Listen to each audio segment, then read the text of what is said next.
বছরের শেষ দিনটা উদযাপন করতে আমরা চলে এসেছি ফুপু শাশুড়ি বাসায়। কারণ ফুপু আমাদের সবাইকে ডাকছিল, তো আমরা সবাই মিলে ফুপুর বাসায় চলে এসেছি। ফুপুর বাসা যেহেতু রংপুরে আশেপাশে যারা ছিল সবাই মিলে এই বাসাতে আমরা অনেক বেশি মজা করব, আনন্দ করব। এখানে ছোটোখাটো একটা পিকনিকের আয়োজন করা হয়েছে। এখানে যত কাজিনরা ছিল সবাই মিলে এসেছে। অনেক বেশি মজা হবে, আনন্দ হবে। সবাই সম্পূর্ণ ভিডিওটা দেখার চেষ্টা করবেন। আশা করি আপনাদের অনেক অনেক অনেক ভালো লাগবে। তো আমরা বিকালবেলা সব চলে গিয়েছিলাম ফুপুর বাসায় এসেই দেখি এক এক করে সবাই আসা শুরু করে দিয়েছে। এ পাশে রান্না বান্না অনেকটাই উঠিয়ে দিয়েছে, কারণ যেহেতু ছাদের ভিতরে রান্নাবান্না করা হবে, তো ছাদের উপরে সব রান্নাবান্না উঠিয়ে দিয়েছে। তারপরে এখানে বিকালবেলা এসে সব নাস্তার আইটেমগুলো রেডি করে নিয়েছে। যারা যারা এসেছে সবাই এখানে এখন নাস্তা করে নেবে। আরও অনেক লোক আসার বাকি আছে, যারা বাসার কাছে তারা একটু লেটে এসেছে। আমরা যেহেতু গ্রামের বাড়ি থেকে গিয়েছিলাম, এই কারণে আমরা আগে চলে গিয়েছিলাম। তো নাস্তা পানি সবাই মিলে এখন খাওয়া দাওয়া করে নিচ্ছে। এটা হচ্ছে সন্ধ্যার দিকে। এই যে সবাই বসে বসে নাস্তা খাচ্ছে, অনেক বেশি মজা করতেছিলাম সবাই মিলে। আসলে এই দিনটা যে এত বেশি ভালো কাটবে সেটা কখনো কল্পনাই করিনি। ফুপু হঠাৎ করে ফোন দিয়ে সবাইকে ডাকতেছিল যে বাসায় একটা অনুষ্ঠান করব, তোমরা সবাই চলে এসো। এই কারণে আর কি যাওয়ার পরে তো খুবই ভালো লাগতেছিল। এই যে এখানে সব কাজিনরা বসে বসে গল্প করতেছিল।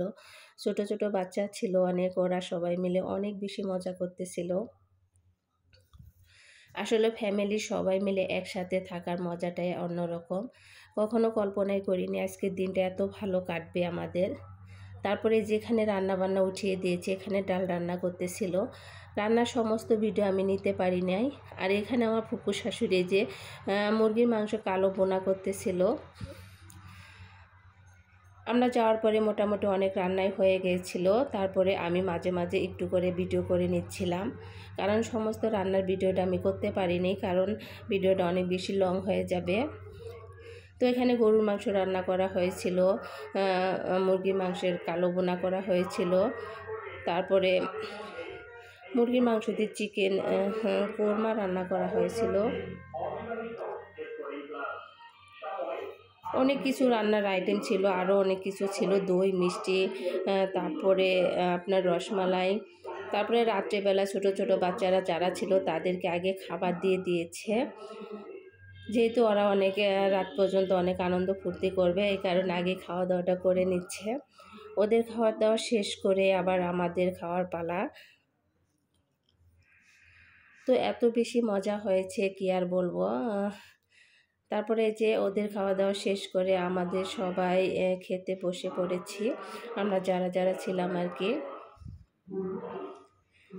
তারপরে তো আরও অনেক বেশি মজা করেছি, অনেক আনন্দ করেছি। সারা রাত কেউ ঘুমায়নি, সারাটা রাত ভরে সবাই অনেক বেশি মজা করেছিল।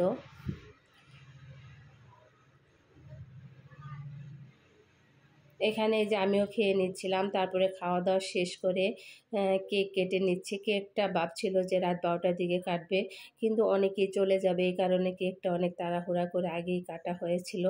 কেকটা প্রায় রাত 10টা 11টার দিকে কাটা হয়েছিল, কারণ আশেপাশে যারা ছিল তারা সবাই চলে যাবে এই কারণে।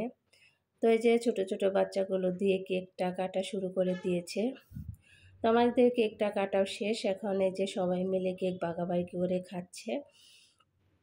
আর এপাশে তো আমার ছেলেটা দেখতেই পাচ্ছেন, ইনি তো কেক দেখলে অনেক বেশি পাগল হয়ে যায়। তো এত বেশি খুশি হয়েছে কেক দেখে, তো আমাকে বলতেছিল আমি কি খাবো, আমি বলতেছি হ্যাঁ তুমি খাও। মানে ও এত মজা করে কেকগুলো খেয়েছে, আমি তো অবাক হয়ে গেছি যে এতগুলো কেক ও খেতে পারবে কিনা। তো মাশাআল্লাহ দেখি সবগুলোই সুন্দরভাবে খেয়ে নিচ্ছে। কেকটা ওর অনেক বেশি পছন্দ। তারপরে রাত্রে 2:30টার দিকে সবাই মিলে ছাদে উঠেছে, কারণ এখানে সবাই যে বাজি টাজি ফোটাচ্ছিল এগুলো দেখার জন্য। আসলে এত রাতে মানে ছাদে এত বেশি ঠান্ডা ছিল, প্রচণ্ড ঠান্ডা ছিল, শীতের তো সবাই মানে কাঁপাকাঁপি শুরু করে দিয়েছিল। তারপরেও তো অনেক বেশি মজা করেছি। আল্লাহ হাফেজ সবাই।